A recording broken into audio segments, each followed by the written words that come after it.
boy, axe your pedal. You better dash for my class of rebels, cause you know we came to blast when we smashed the metal. Brooklyn, that's how we doing it. Brooklyn, that's how we doing it. Brooklyn, that's how we doing it. Brooklyn, that's how we doing it. Y'all, what is good? Welcome to another On Everything podcast. I'm your host, DaDream Brown, and she is Ella Brown. We got two special guests here today. We got Gianna, and Magali. And, we're here to talk about some serious stuff. We're about to get right into it, y'all. Yeah. What's going on, Jean? How you doing? I'm doing well. I had a great week. I'm just happy to be here.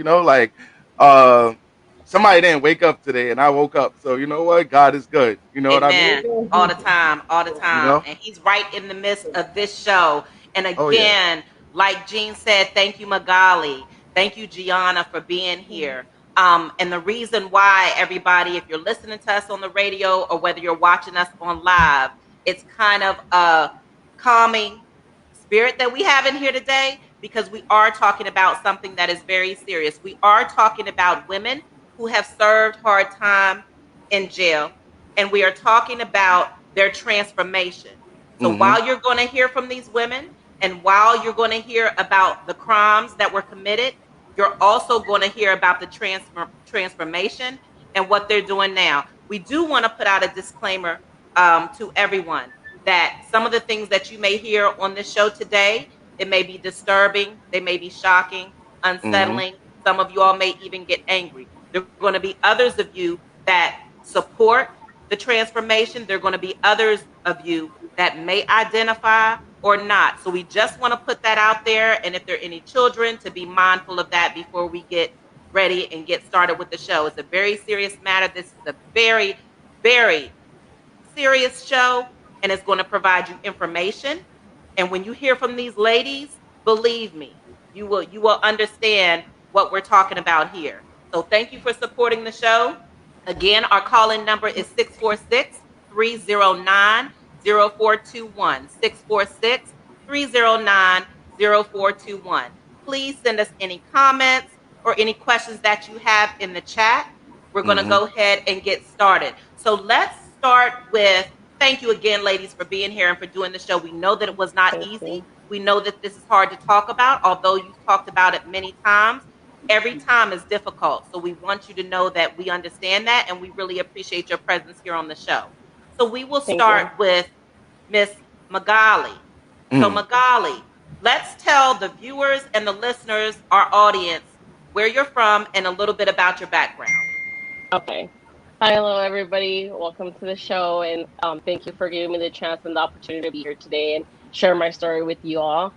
My name is Magali. I live in the LA area, and a little bit background about me and my story would be I grew up in the foster care system the majority of my life, and I had a very hard upbringing. My mother was sick and had schizophrenia, and she was also homeless. So dealing with that and dealing with having to be in the foster care system was always a hard transition, not having somewhere you felt like you belonged in a sense. But overall, thankfully, I was placed in a very good foster home that really provided and was very supportive during my transition in the time that I had to face while I was in jail.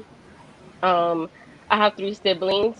Well, I have 6 siblings, but they were my foster siblings, and then also 2 are my biological siblings.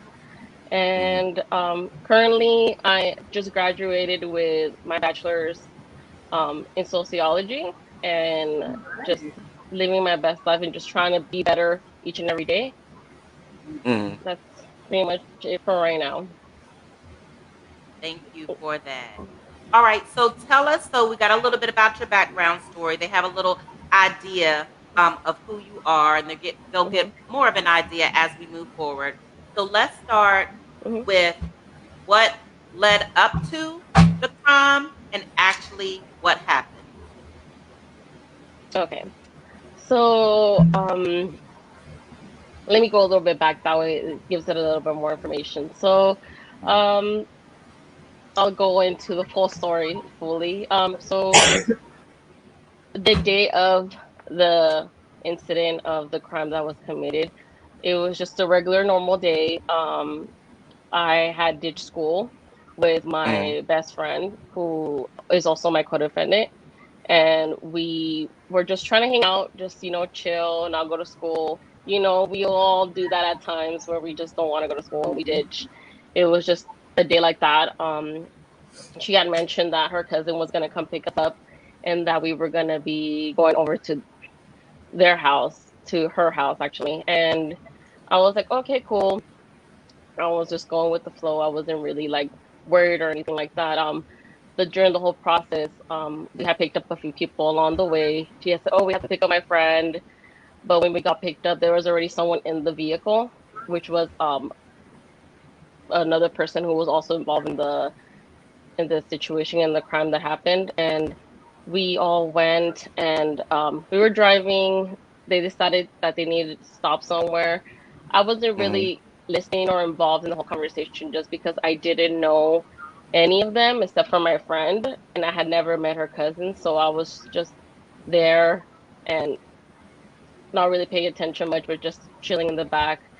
And they had said that they were going to stop to a house and get something, that they knew the people that lived in the house. It seemed a little bit unusual to me, but I was not questioning anything. I've always been very quiet to myself and not like, I guess, question things. I just kind of just sit there and go with the flow. And it did seem odd to me that the house that we were going to was somewhere that I would have never been able, would have thought that I would be going to, just because it was a mansion and it was out of my ordinary in a sense. Um, and they said that they were gonna be back real quick, that they had to get something. Little did I know that a crime would be committed and that I would be charged with murder, because during the whole process they had murdered a woman who was in the home, and it was Oh her wow. home. Mm-hmm. Yeah, it was a home invasion gone wrong that ended up in a murder. So they were going in there to steal, and it ended up being that someone died during the whole ordeal and crime that happened. And while that was happening, me and my friend were driving in the vehicle because they had left, so Mm-hmm. she had to drive. And the vehicle had got stuck, and we were trying to get it, to work, because we've never driven. I'm a 17-year-old girl, and my friend is 16 at the time. We're just young kids who, Mm-hmm. going with the flow and just going with whatever's happening that day. And eventually she gets a call saying like, "Oh, pick us up." We go, we pick them up, and they seemed a little bit strange and a little bit off. But again, I didn't question anything. It's not, I didn't know them, so to me it was, in a sense, not my concern. I was just like with my friend there, and Mm-hmm. we ended up going back to her house. But during the whole time, the whole vibe and the whole feeling of in the car just seemed really off, and something seemed like something happened, but no one said anything. They were just very quiet and hush hush, and they looked nervous and scared, but they didn't say anything. So then we got to her house, and then that's when it was disclosed that they had committed a crime, and that um they had shot somebody in the head, I believe. And I had left after that. I was shocked. I just didn't know what to think, because this was said to me after the fact and I was already leaving. I didn't know if this was like true, because I didn't see or hear anything about the whole thing. But I was just like, what's going on? But later that day, I went on with my day. I went to school because I was involved in an after school program where I was working. So I had left, and then I had spoken to my friend, and she had let me know that they had killed somebody or they had shot somebody. And I Mm-hmm. was just like, what? Like, I just couldn't believe it.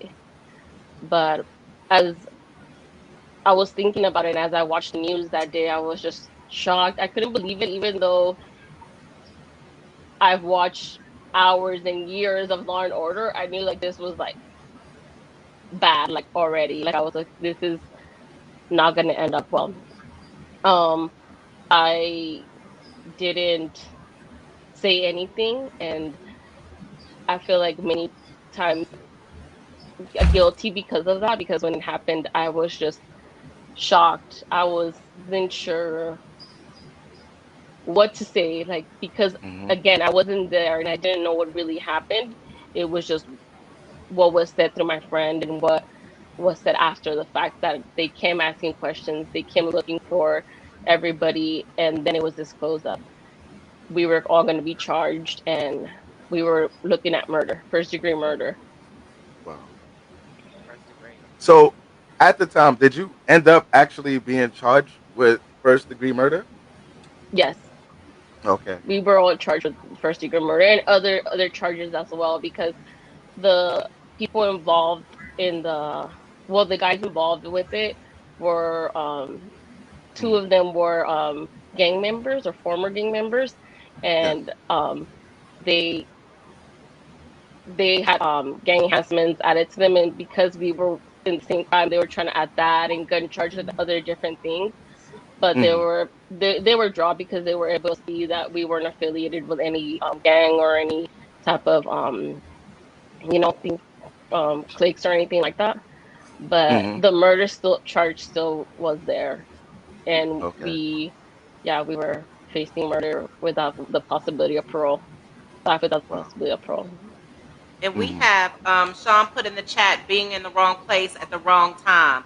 Would you Yes, describe it as that? Was that what yes, happened or not? it really was that. Like even when the DA and the detectives came and asked questions and interrogated, they were like, oh wow, like this is really like a thing that really could happen to anybody when you're Mm-hmm. just doing things that you do as teenagers, because no one really thinks like something's gonna happen when you're riding in the car with friends or with people that you would think that you're not thinking of committing crimes, but you don't know what other people have in mind.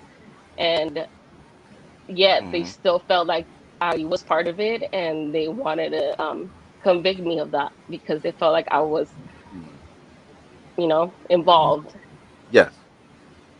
So, going through that process, and like we could get into the trial and all that stuff, but going into Mhm. that process, how did you feel? I Were you were you, felt were you I feel afraid like or? I was definitely afraid. I cried Mm-hmm. for months when I was arrested, and yeah, sorry. It's all right. It's all right. It's Okay, all it's right. You're okay. fine. Mm-hmm. Yeah, You're fine. it was very hard because when you're 17 years old and when you hear like, okay, you may never get out, that Yeah. definitely impacts you in a really hard way. And Mm-hmm. I just didn't know like what was gonna happen. Like I was We just have a like, caller. okay, 1 second, Magali caller.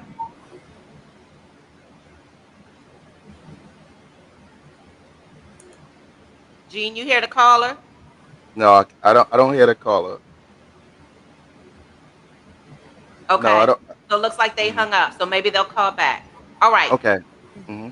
So now you're at the point where now here are the charges, or this is where they're trying to this is where what they're trying to charge you with.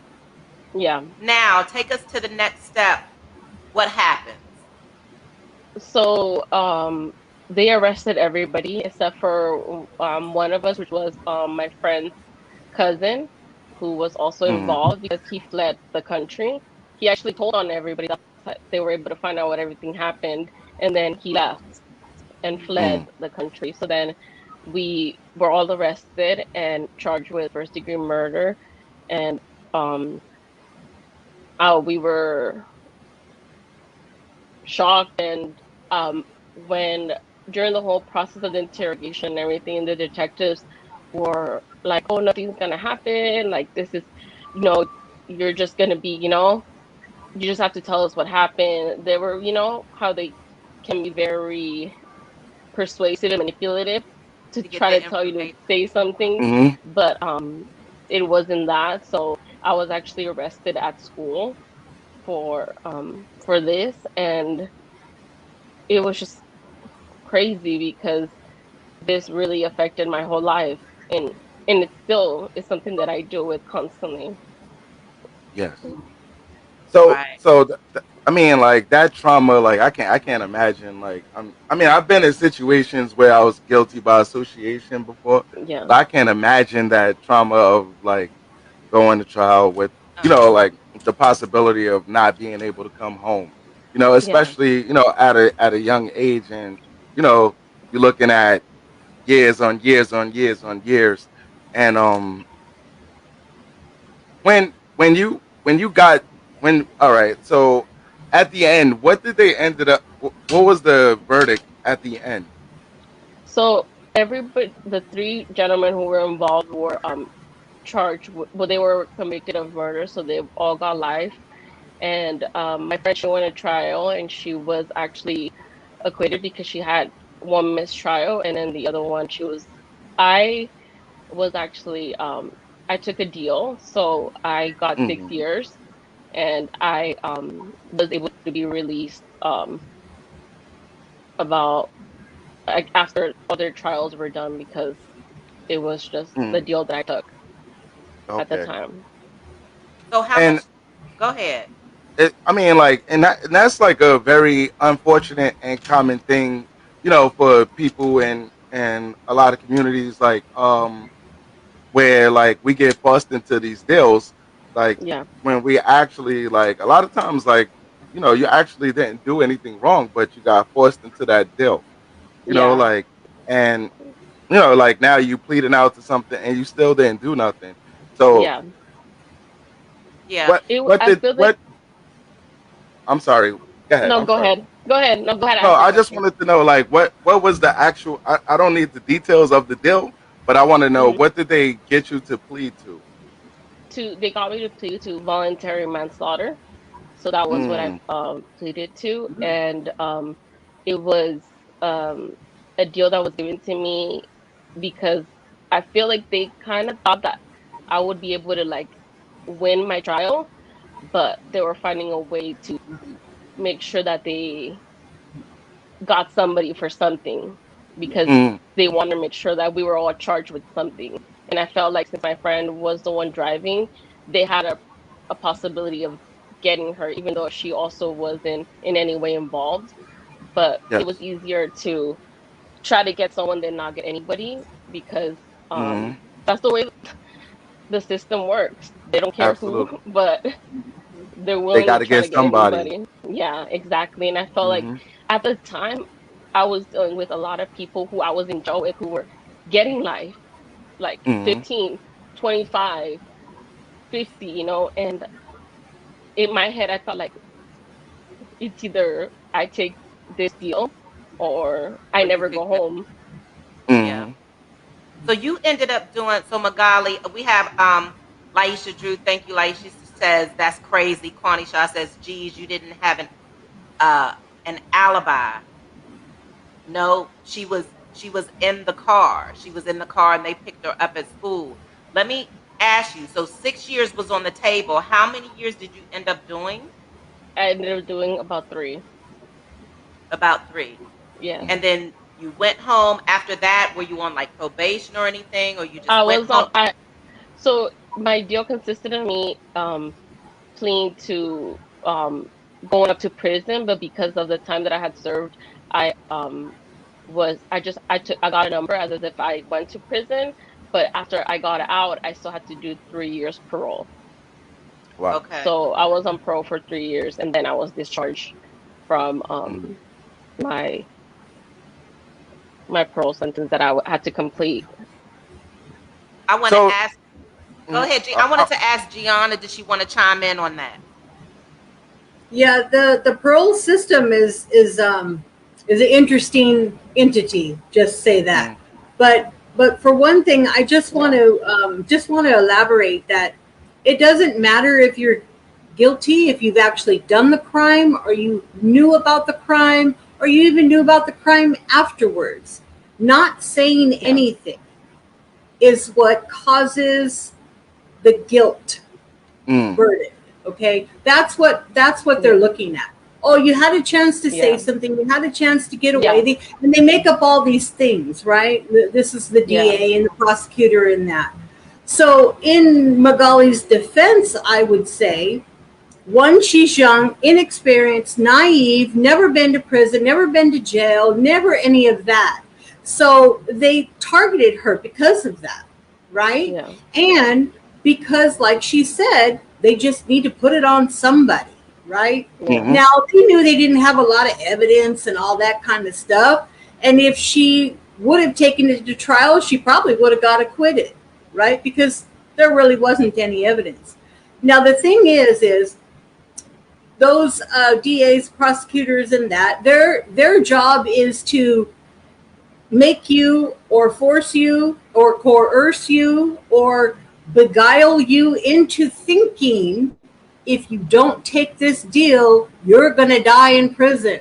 They make it the worst scenario, which is not the case. But to someone inexperienced, it just sounds horrific. Mm-hmm. So she was, in layman's terms, okay, she pled guilty to a crime that she did not commit, but she knew of third and fourth hand afterwards that could or could not be true. We don't know. She didn't know. She didn't see anything. She didn't witness anything, right?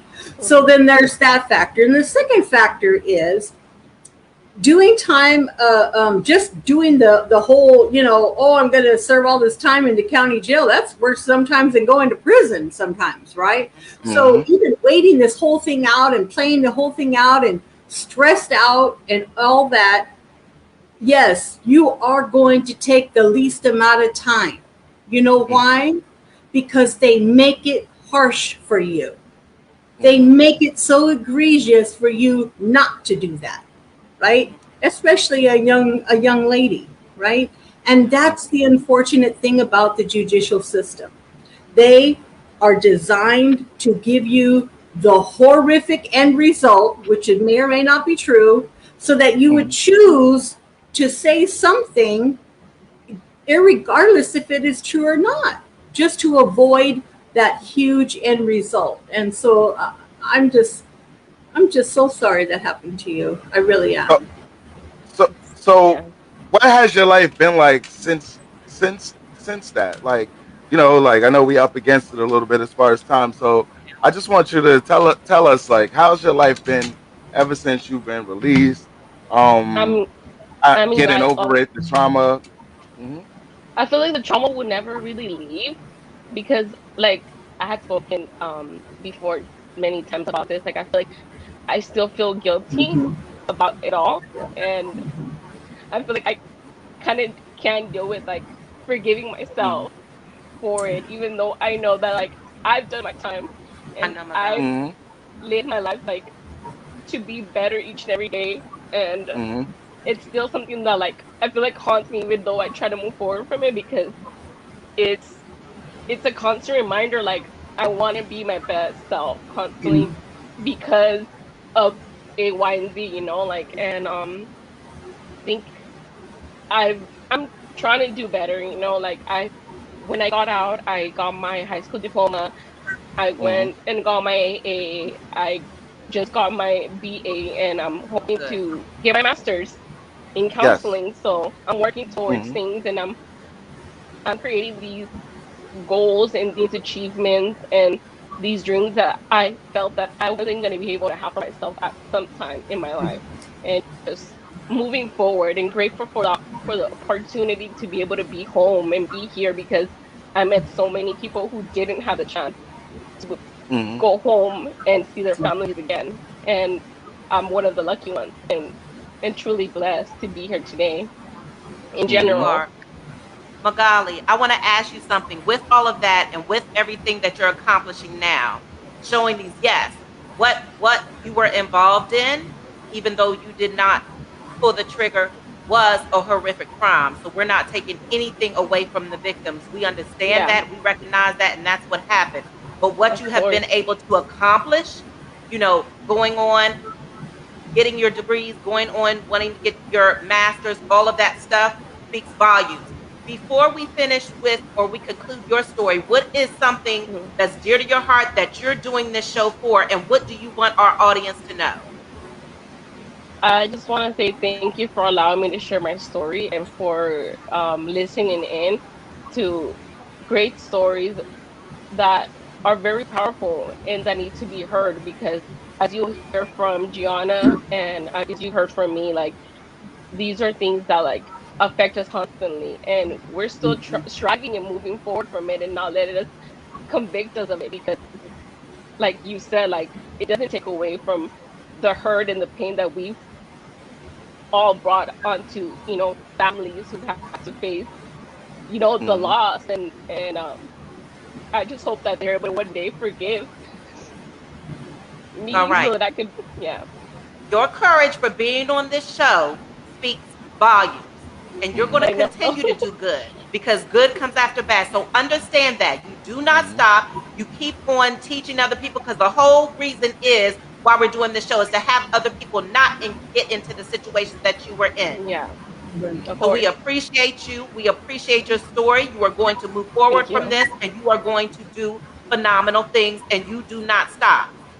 Yeah, thank you. That's right. You just keep going forward. Like, that's one thing that I know about God, is that he specializes in great outcomes. Amen. You know what I mean? No matter where you came from, there's always an opportunity to make that situation better. So, like, we just want to encourage you, keep going forward. We thank you so much for sharing your story with us. And we're gonna go on a brief break right now. We appreciate you so much, though. Thank you. Okay, thank We'll you. Right thank back. you guys for having me on. Absolutely. Looking to podcast shows and do not know where to start? The Evening Rush Network can help you with that. Call us at 929-441-2417 or email us at theeveningrushnetwork@gmail.com for dates and prices. We got you for all your podcast needs. The Evening Rush Network. Tune in, subscribe, and share.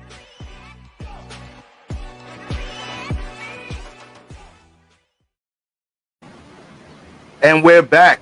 We're back. We're back. We're back. And we are getting ready. I'm gonna tell you. Go. Yeah. All right. Thank y'all so much for watching the On Everything podcast. We're sponsored by Sayings by Butter Clothing. Sayings by Butter. We appreciate you. You dope. You're amazing. And if anybody has any questions or anything, you could call in. The number is 929-441-2417. Thank you so much. And we're going to jump right into Gianna's story. Gianna, tell us where you're from. Give us a little bit about your background. Well, thank you again for letting me share this platform with you. I really do appreciate that. What an honor. My story is beginnings is similar to Magali's. I grew up in the foster care system. Unfortunately, back when I grew up in it in the late 60s, it was a little more grievous, right? Mm-hmm. They didn't take care of the children. They used them as a check, basically. So I am a statistic, and I want to tell you why I'm a statistic.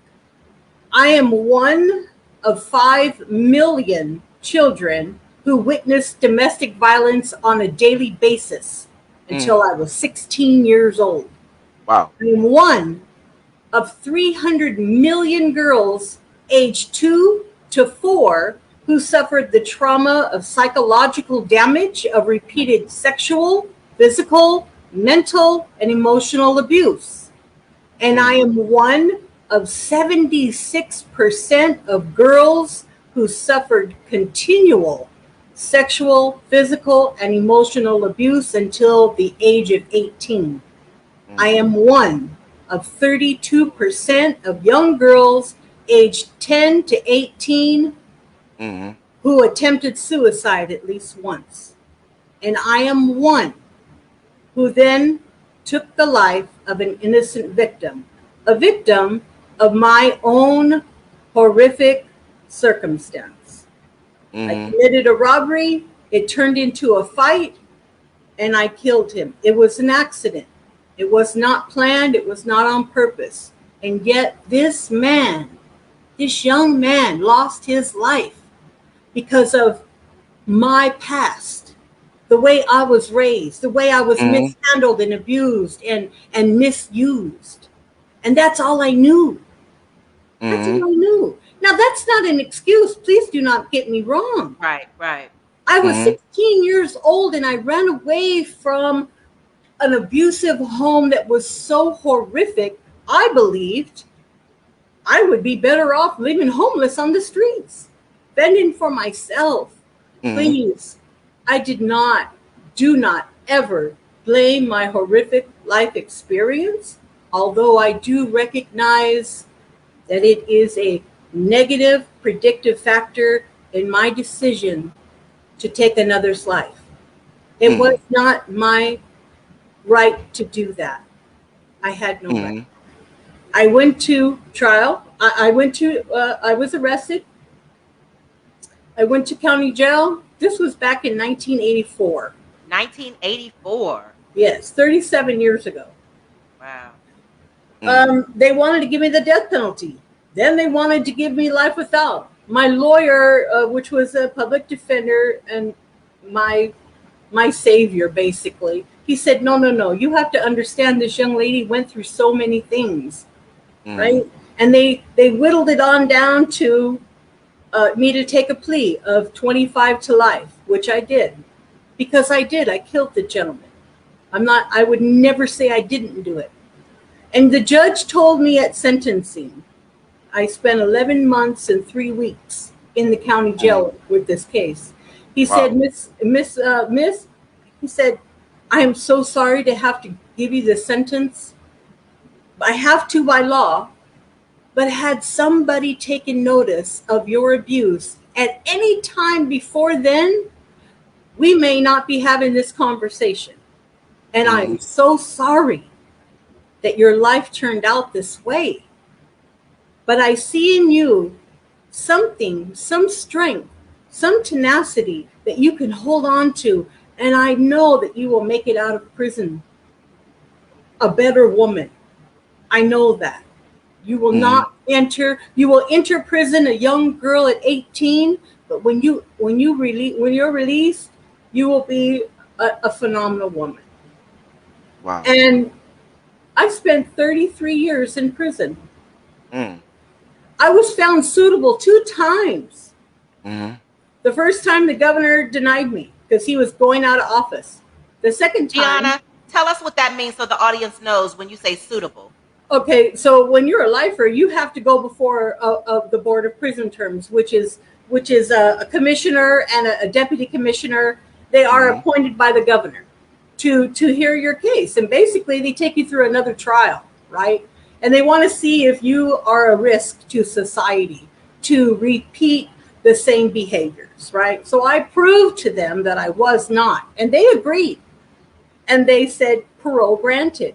But unfortunately, when I was granted, Schwarzenegger was in office and he was leaving at the same time, right? So he just denied everybody. I had to wait another 3 years to go back to board. And when I went back to the board again, they said, absolutely. But the interesting thing was my attorneys contacted my judge. And my judge wrote a letter saying, I am absolutely appalled that this woman is still in prison. She has gone above and beyond. She has done more than I have ever known anyone to do in prison. You must release her. And they did. And they did. And I'm very grateful for that. Let me ask you this, because 33 years, 33, right? That is a long time to give, as I guess you're saying, tell me about it. To give our audience, our viewers, as well as our listeners, an idea, because the whole end goal, too, of what we're doing today is to make sure that people don't get into the same situations, that there's help out there that maybe you did not have to be able to navigate life so that you don't have to do it on your own and end up making a decision that could cause someone's harm. Speaking about, or back a little bit, when you were in jail, and I'm not sure if this is the county or prison, and you correct me if I'm wrong, when you were in jail, give them an idea of what it was like. And the reason I say that, because we have so many young kids, girls and boys, who want to go to jail. They want to make the name. They have no idea at all. And I know you've seen some as well in the work that you do. They have no idea what they are up against. So I just want them to get a visual of what they are up against and why you do not want to go there. Well, I had a very interesting experience in the county jail, waiting to be sentenced and then go on to prison. There was 2 officers there that just absolutely did not like me at all. And they pushed my buttons to the nth degree. Finally, I just snapped and I went off on them verbally. So they decided that they were going to teach me a lesson and that I would be a lesson to all the other inmates. They came in at 3:00 in the morning, took me out of my cell, handcuffed me to the elevator, and took me on an elevator ride where they stopped the elevator in between floors and they wanted to do some physical damage. Unfortunately, what they didn't know was I'm a street fighter and I don't fight fair.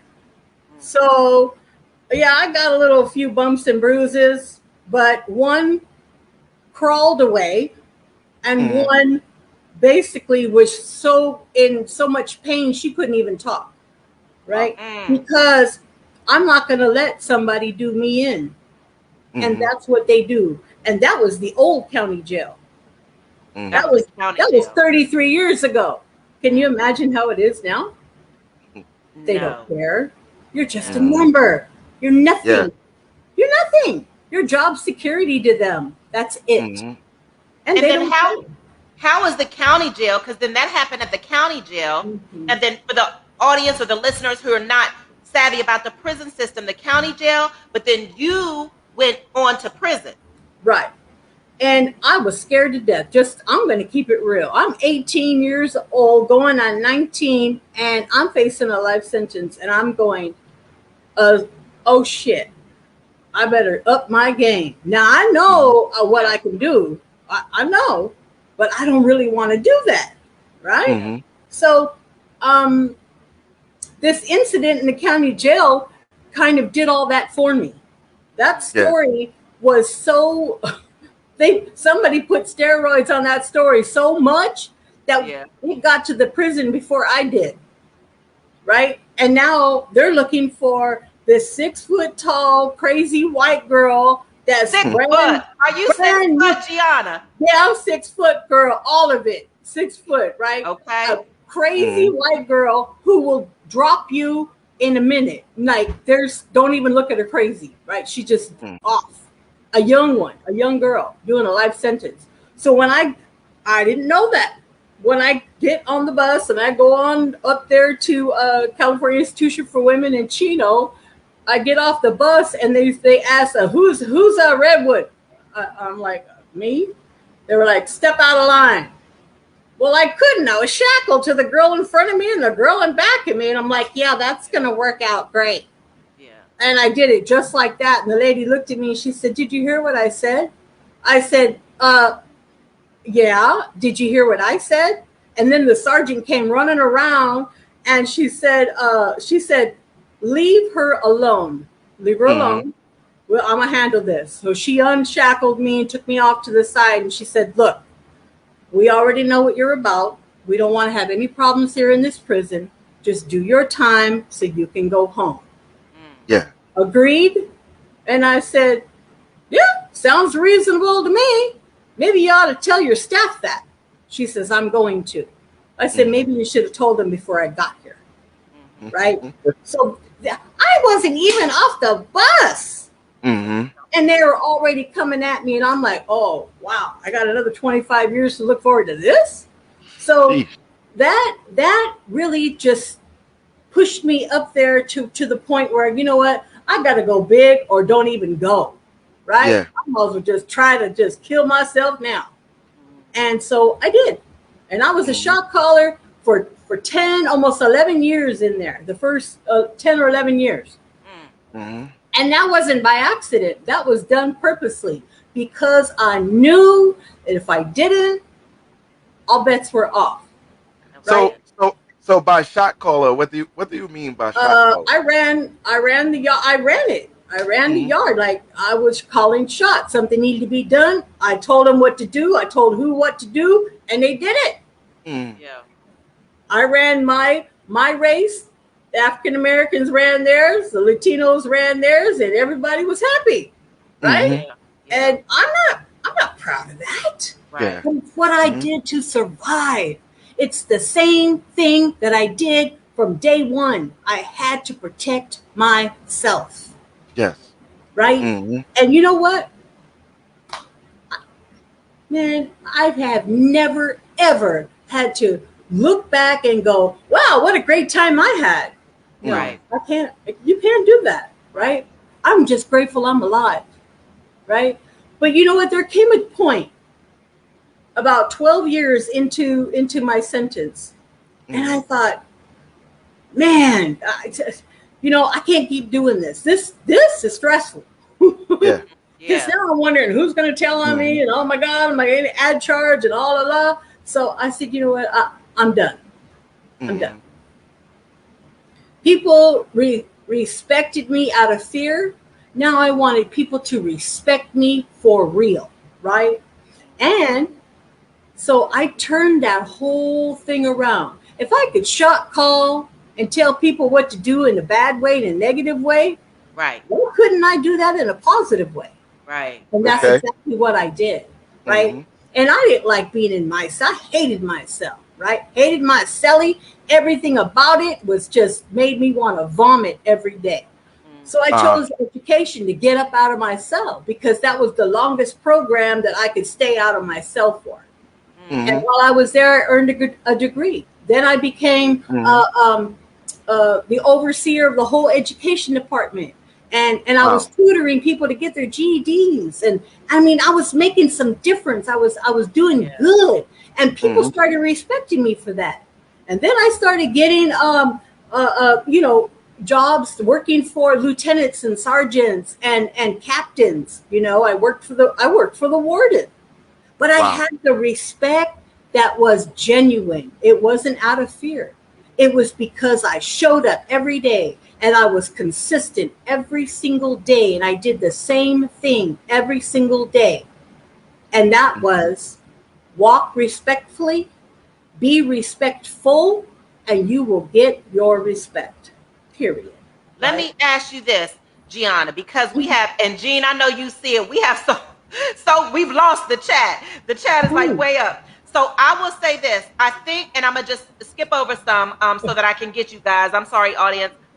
Mike Call said, God bless you. I think that was for Magali. Yeah, that was Magali. Yeah, and Sean Blessings, Kwani Shah, Hassan Fire. Okay. Keisha says, thank you so much for bringing situations like this to the light. I love this show. Thank you, Keisha. Moving down, because I know some of those were from Magali. Okay, here's where Kwani Shah started 33 years.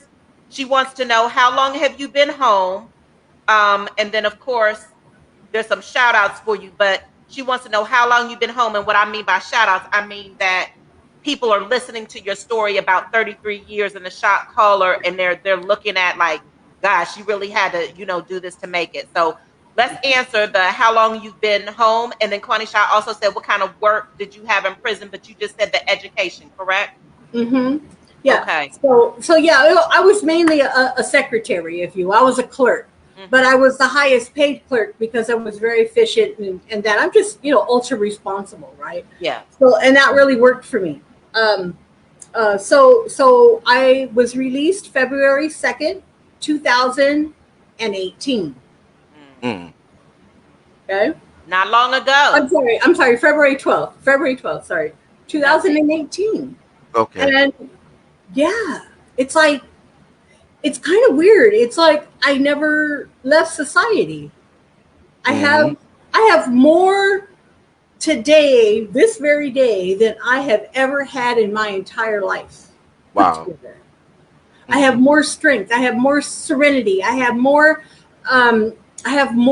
people who support me, and they're not family. Yeah. Okay. I have no family. They've all disowned me. And that's okay, because you were the problem.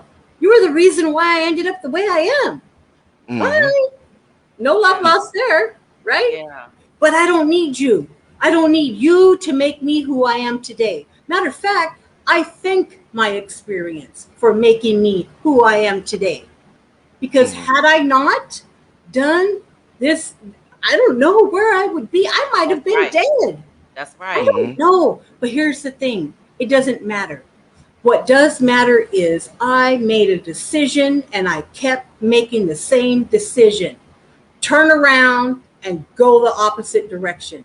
I don't care how hard it is. I don't care how many days you cry. I don't care anything, because I had some issues. Matter of fact, my issues had, I think I have about 3 generations of issues. Okay. I got rid of most of them. Thank God.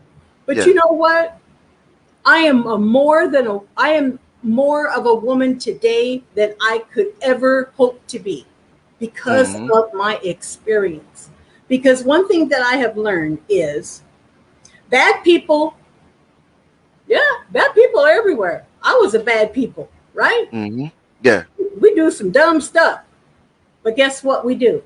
We give somebody, or they gave me, an experience to learn from. And I took a lesson from that. And my lesson that I learned was, just because you can doesn't mean that you should. Right?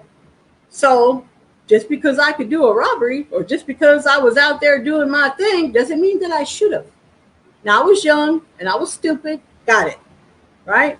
But even inside, there were dumb things that I did. Thank God I never got caught for. I probably would still be there. Right? But here's the thing. I kept making a decision about my own life. I was in charge of me. I had my own autonomy. And so that meant a lot to me. When I ran away at 16 thinking I would be on my own and I would be okay, I would be in control of my life, I wasn't. Now I am. I got this question. Okay. Go ahead, Gianna. No. Go ahead. You know why? And you let me know, because we spoke about this, but you let me know. If you don't want to cover it, it's fine. But it's just what you said right there that made me think about it.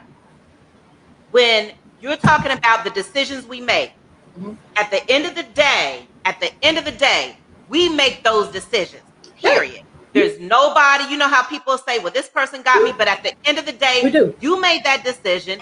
You have to figure out how you're going to deal with that and live with that, and then how you're going to transform moving forward.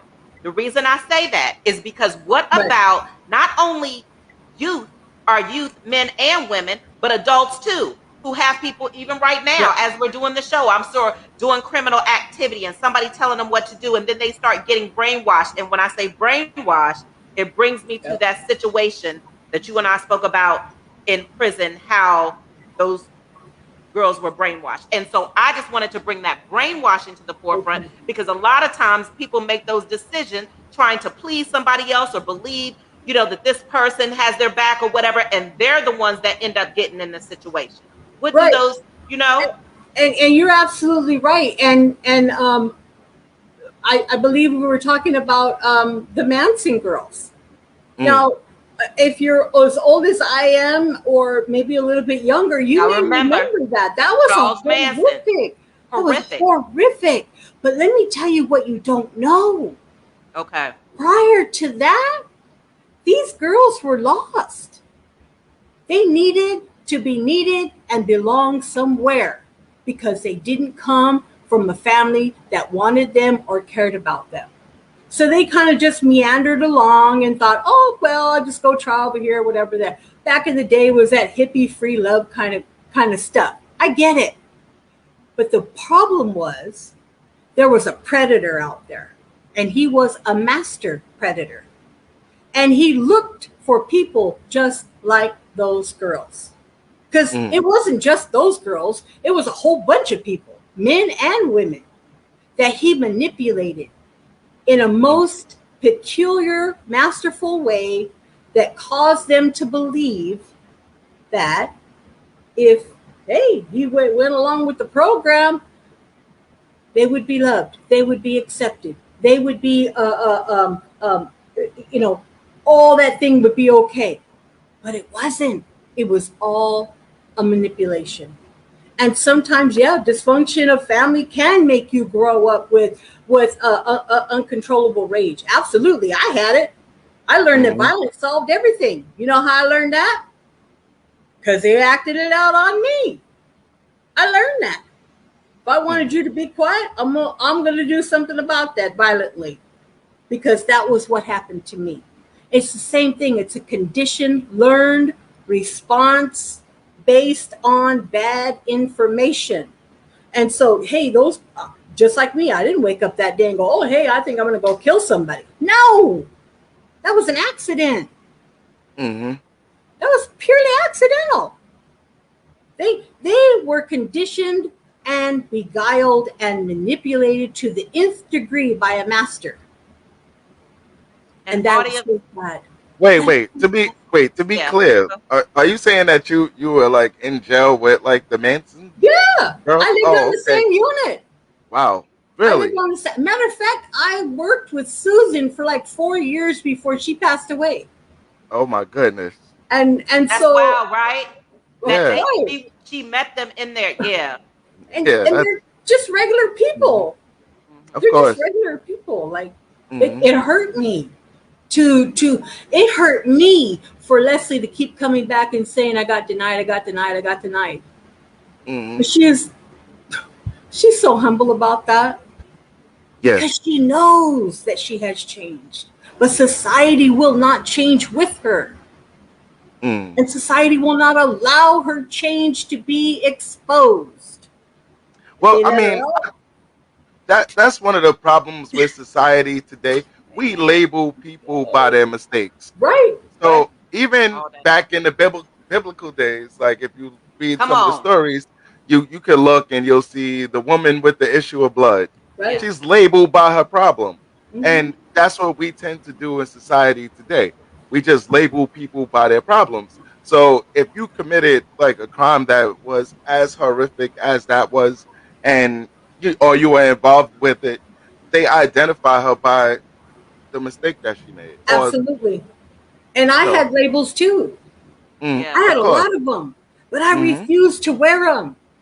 Yes. I refused. Before I left that prison, 22 years before I even left that prison, I was tearing those labels off because I refused to walk around with some dehumanizing, devaluing, impersonal garbage on me. I'm not a garbage can. Exactly. I'm not. I'm a woman. Yes. I'm a beautiful woman that God created for something great. And today is that day. Today I show how good God is. Today I show how great God is. And what he can do with a messed up girl. Yes. Let me say this, Jean. We got Roxanne comment in the chat. So Roxanne says, sometimes the dysfunction of family can make you grow with uncontrollable rage that only you can calm down. I'm glad you turned all the negatives, turned them into positive reactions. Thank you for sharing. Hassan wants to know, what type of work are you doing now? And amen from Hassan. Thank you. I am a drug and alcohol counselor. Wow. So did you go to school in prison? Did you come out and go to school? Okay. Yeah, I went to school, got my degree. I got a degree in school, in prison. I came out, I went to college. I just graduated June 11th with 4 degrees. Wow. And had COVID not have happened, I would have been able to graduate Pi Theta Kappa. However, based on my GPA and president's list for 4 times, it wasn't afforded, right? But I did graduate with full honors. Yes. And I was accepted into Cal State Fullerton and on the honors, and I will be starting next month for my bachelor's and my MSW. I'm also a certified domestic violence counselor. I'm also a specialized certified trauma and crisis interventionalist, where if someone is on the brink of suicide, they call me and I intervene and I get them help and I pull them back from that edge and I get them the help that they need. Most of the time, it's a mental health issue, right? Yeah. And I'm also I specialize in group therapies where we hone in on trauma and recovery. So there is a different, that you have to recover from the trauma. You don't just recover from drugs and alcohol. You have to recover from trauma. Yes. I'm also a certified Christian counselor and a Christian 12-step facilitator. So there's a lot of things, right? How hard was it for you to start your say that chat again? How hard was it for me? Was it hard for you to start your career? She said. Absolutely not. I started it inside. I became what I wanted to be when I got out because I knew God was not going to leave me there. I knew that. There was no way that you could convince me that I had to go through all the crap I did, and I went through some crap. Let me tell you. Stuff that'll make you just cry and be mad and want to go find them folks and kill them yourself, right? But let me tell you, he knew that I could handle it because he knew in the end what I would do with that story. And that is what I'm doing today. That's what I've been doing for the past 22 years. Because I don't have, I told God 22 years ago, I said, look, if I give this up, which was my negative behavior, I said, make my life count for something. And he did. Boy, did he ever. Man, it's just phenomenal. So today, I do not allow my past to dictate my future. Never. With the help of invaluable therapy, raising my awareness on, cause and effect of my abuse, incremental forgiveness for those people, and the holistic healing that I am a champion of hope and restoration. I am a statistic of change. Wow. Yes. I cannot give what I do not possess. I cannot receive what I refuse to believe that I need. It's impossible. So now I know firsthand the beauty of loving on purpose, the limitless possibilities of living with intention, and the law of reciprocity, which is exhibited through living open-handed, because tomorrow is built on the hope that I live in today. Yeah. That's right. And that's how I have to be. I have to have that revolving around my head 24 hours a day. Otherwise, everything I've done is for nothing. It's for naught. Let me ask you this. With all of that, what's your accomplishments? What your accomplishments, let me clarify. Your accomplishments and what you're still accomplishing is phenomenal, to say the least. And we know that. And our audience is saying congratulations. Our audience is saying wow. Our audience is saying living testimony, because it really is. And so many people are afraid to speak out because they're afraid of what people are going to say, and they're afraid. And so they keep that testimony with them, and then they never do anything with it. And then they get nervous, the guilt and all of that stuff. But because of who you are and who God created you to be, like he created everybody individually, right? You have that strength and power and perseverance to continue, not only continue, but to speak out to the masses that are going to watch this show. Even the people, if they haven't tuned in today, they're going to tune in tomorrow. The people are listening now, whatever. And so you truly are a testimony, Gianna. And I want you to know that we all fall short of the glory of God, no matter what you do. It is about after you have done that, and it can be a horrible crime, horrific, because that was somebody's son, daughter, husband, whatever. And they know, and you have to live with that, knowing that your actions did that. And so let's be clear, but to do that and to not fall into suicide, to not fall back into a life of crime and go back to prison and all of that, and to keep pushing forward and just to keep educating yourself.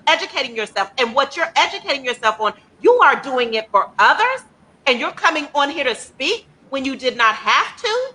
You're coming on here to put a message to help somebody who needs to hear what you are saying here today. It is phenomenal. Thank you. You have to keep going, and I know that you will, because you already have it in you, because you are going to do the good, and you are going to actually stop people from offending.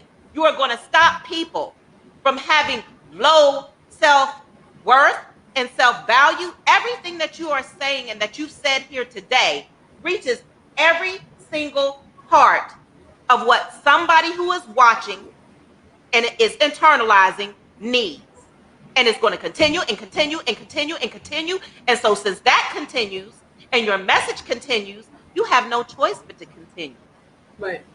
You have no choice but to continue. So I want you to know that I wouldn't stop at all. You can't. You can't. And I want to say something. And the reason I'm saying it is because I know we're coming up on the end of the show. Because Gianna, those of you who are meeting her for the first time, her story is much more powerful than an hour show, right? Because it's real life. And it is much more powerful than maybe even Gianna believes. Gianna's living it. This is her truth. This is all that. So she knows her story. But for the masses, those of us who did not live that story, it is extremely powerful. So I'm saying that to say, I did not put it, Jean, I'm sorry, I did not put it at the top of the hour, but you can see Gianna, and there are other women, Gianna and Magali, who we had here today earlier. Yes. They are both on this documentary called Tomorrow. And let me get my phone. It's called Tomorrow. It is on YouTube. Dr. Reese is the one who did the documentary, and also the founder. And Gianna can check me on this, because I don't want to end the show yet, because I want to talk about a little bit just about Gianna when she went through Dr. Reese's program. Or Gianna, you can tell me how that is. Okay. But this show, you guys, is called Tomorrow on YouTube. You will see Gianna, parts of her story. You will see Magali, and you will see other women who have had horrific experiences and have inflicted pain on others. However, what they're doing now to turn their lives around. Also, the Dr. Reese's show Tomorrow, won Los Angeles Film Award, Los Angeles, California, for the best documentary feature. So I'm encouraging you to check that out. I'm also wanting to thank Mr. Robert Lacey. Jean, remember Mr. Lacey? We had him on a previous show to tell his story about being, convicted. And of course, now he's out. So Robert Lacey, I want to give a special shout out and thank you to, because he was a catalyst to help put this in motion so that we could speak with Gianna and Magali and get her on this show. Dr. Reese also was a major part of getting these ladies on the show. And I know people don't see the background of what it took, but these ladies also are busy doing other things. So that's why we are thankful for them being on the show and hearing their story. We will also have a part 2 where we look at the victims of certain circumstances, and that will be later. But as far as this story, and as far as people who have committed the crimes, the hope is that you're going to take this lesson from these ladies, and that is going to encourage you in whatever way. And if you feel like, you are around the wrong people or you're going down the wrong path, these are exactly the type of people you need to tune into and to contact, because they have lived it, they have the experience. And like I said, Gianna only gave us a short view of her life. When I tell you her story is riveting, it is riveting. It is so much more to this woman. So I just want to put that out there. Thank you, Gianna. Jean, what do you want to add? I'm sorry. Yeah. Gianna, I just wanted to ask you, are you doing like any public speaking engagements or any type of speaking and counseling where you're doing like large groups of people? I haven't. I can, but I just haven't had the opportunity. I haven't been asked or have the platform for it. So if you would like for me to, absolutely, I would do it. I don't have a problem with that. Okay, I'll reach out to you Yeah, for sure. some of I that? do. I am staff at the Reintegration Academy, which is with Dr. Reese. I'm an alumni. I graduated. Matter of fact, I met him when I was in prison to integrate his prison education project at the prison I was in. And so that's how I met him back in 2011. And I've been knowing him ever since. He's my mentor. When I got out, he asked me to please come to and be a participant in the Reintegration Academy. He opened it for women and lifers. It used to just be for young men, juveniles. But when he heard my story and he talked to me and he got to know me, he was like, "Nah, you guys need it too." And so I opened the door for that.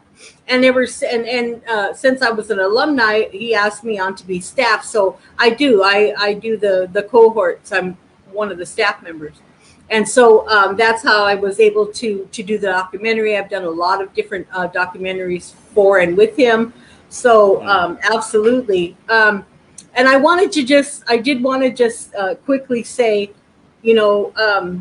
like Ella was saying, we can beat ourselves up all day. Yes. I did that. Yeah. I'm over that.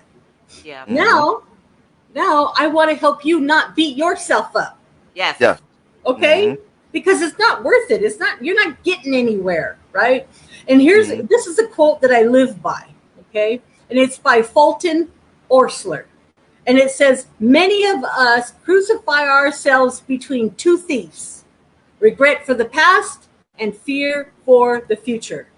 Well, for me, I got down off the cross. Christ got on the cross and he said, "You are forgiven.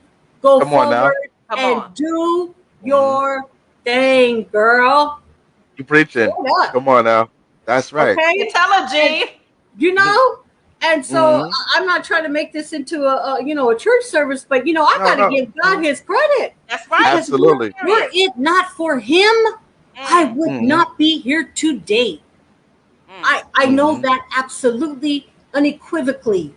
I know that for a fact, right? And because of that, if he can love the unlovable, why can't I? Exactly. Right? And that's my whole life premise now. I live in the triune. Yes. Right? The triune of God the Father, God the Son, God the Holy Spirit, but it's also a triune of sobriety from alcohol. 37 years clean and sober. Wow. Right? But here's what puts that whole thing together. Right? And I said it before. I love on purpose. Okay? And not only do you love on purpose, I live with intention. Yes. There's a meaning, there's purpose, there's drive, there's motive, and it's nothing false. It's nothing fake, nothing phony, nothing ulterior, right? And I live open-handed because I know for a fact if your hands are closed, you're defensive. If your hands are open, they will give and receive at the same time. That's the law of reciprocity. Right?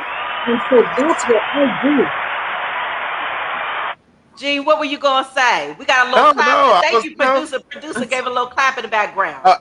What I was going to say was, like, not only is she loving on purpose, she's living on purpose. And, it's a beautiful thing. Like, just to witness your strength, like, your story is amazing.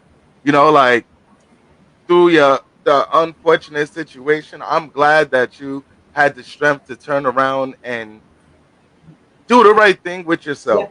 Like, there's so many people who, once they make that mistake, they're like, okay, I'm here and I'm just going down this road. But through God and, through your strength and your courage, you were able to pick yourself up. And not only were you able to pick yourself up, you were able to pick others up, which is, that is the highest calling from God. Right. Because he says you go through things so that you can help another go through their thing that you've already gone through. That's why he gives us he allows these circumstances to happen. Yes. There is sovereign will, there is free will, and there's God's will. I get it. But sometimes in that sovereign will, he will allow things to happen the way that they're supposed to play out, whether they're good, bad, or indifferent. That's sovereignty. That's God's sovereignty. Yes. Right? But he knows the end result anyway. Yes. And he knew. He knew. When they tried to abort me in the womb, he knew. No, she's not going to die. When they tried to kill me in the bathtub after I was born, no, she will not die. When they tried to kill me other kinds of ways, no, she will not die. She is mine. She will not die. And I just had to put a plug in for my little book thing. While I was inside, and I'm sorry for going over. While I was inside, I took my time and I used it wisely. Time didn't do me; I did it. I made sure that it works for me, right? And so I ended up writing 5 books. Right, the first one is already published. I had to pull it off the shelf, and we're going to revamp it, and we'll try to launch it again. But if anybody can help me get the rest of these things published, I would be also grateful, because these are my life experiences. Yes, they have a different name. We have your Go ahead, Gene, because we got your email there, so like we're gonna be reaching out to you definitely, and we're gonna like going on and help you every step of the way with everything that you got to do. We really appreciate you, for real. Thank you. I really appreciate it. And if anybody in the audience, if you know anybody, or if anything, you could reach out to Gene and Ella for me, and it would just it helps me to know that my life was not for nothing, right? And so if I can help the next person, then you know what? I'd say thank you, God, for my experience. Now, I didn't like it. Yeah. I didn't. Yeah. And I'm putting in, I know God is going to use it. Yes. Listen, like right now, go ahead, Gene.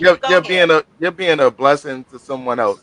Like there's somebody that's watching it right now, watching this podcast right now, that may be going down the wrong road, or may have considered doing something that would have put them in the same path that you went through.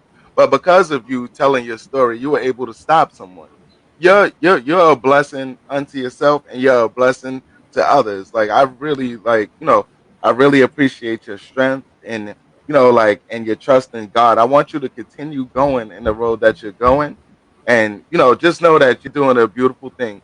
God, you're basically the example of the rose that grew in the concrete. Because rose from concrete, Tupac. Because like from your unfortunate circumstances, God grew something beautiful, and He's making something beautiful out of you. And it's a continual process. And like we're seeing basically the finished product. We didn't get to see you at the other end. You know what I mean? But it's such a blessing, like, to see where you come from and where you are right now. And trust me, like I've been there. Like I used to run the streets, and God called me and He delivered me from that life. And to see someone else, and like I didn't go as far as you went, but listen, like I appreciate your story. Like it's such a blessing, and I'm gonna share this. I'll be sharing the podcast everywhere. Like I want as many people as can see this to see this, because it's truly amazing. And and I would love to come back and be of service again at any time. You are welcome.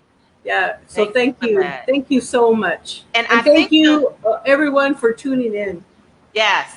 And I think the producer, and Gene, you can let me know. I think he put Gianna, if you all are interested in emailing Gianna, her email is in the chat. I think her and Magali, but Gianna's in there. And then I know the movie name is coming soon. He's going to put that in the chat in case people forget, want to come back, you want to rewatch the video, you want to get that movie name. Yeah, it's posted in the comments already. Yeah. Okay.